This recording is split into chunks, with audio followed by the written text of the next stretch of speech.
example. Hello, welcome to example 5.8, which is the second video in response to this question about the tension of a string and a fish in an elevator. So let's get into it. The question reads,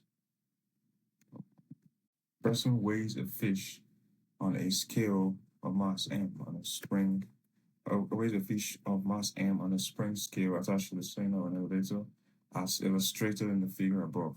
This is the figure that we're referring to. A, show that if the elevator operates either upward or downward, the spring scale gives a reading that is different from the weight of the fish. All right, so we're going to start by understanding what exactly is going on here.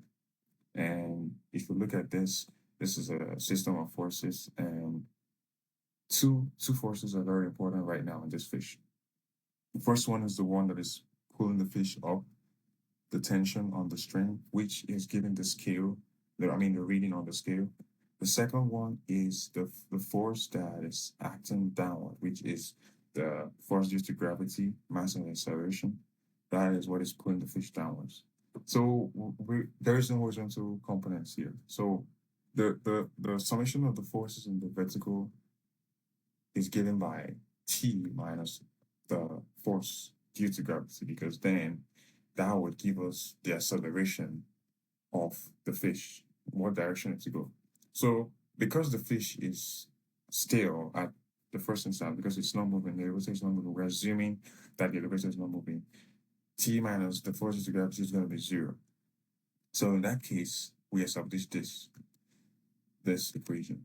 Then from here, we can establish this by moving mg to the other side.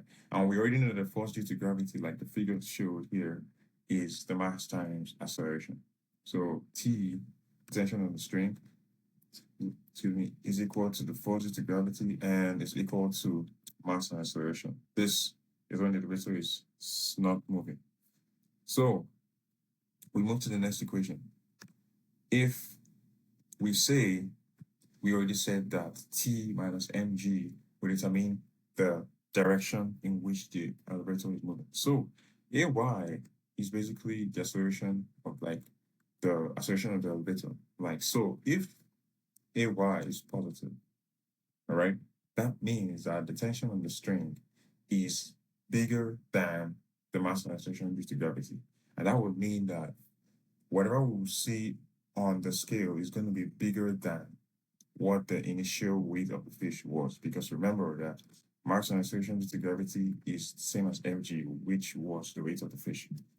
So we use that concept to develop this equation here, and we're going to call it equation 1. So from that same idea, we come here and we move mg to the other side, and we want to make an equation for t. So t becomes may plus mg. And we just bring out mg, because this equation here is the same thing as this one. If you multiply it out, g will cancel g, and we're still going to have the same may plus mg, so it's the same thing.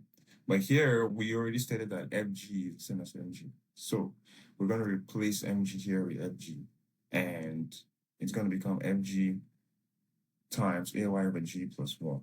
Now, this becomes our equation for our tension, which will eventually determine the reading on the scale.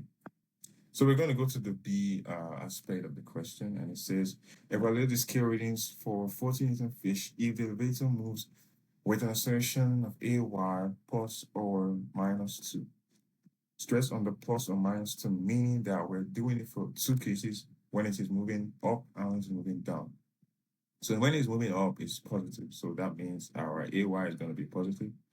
And because it's positive, we're going to substitute AY to the equation, and our scale reading is going to be 48.2 newtons.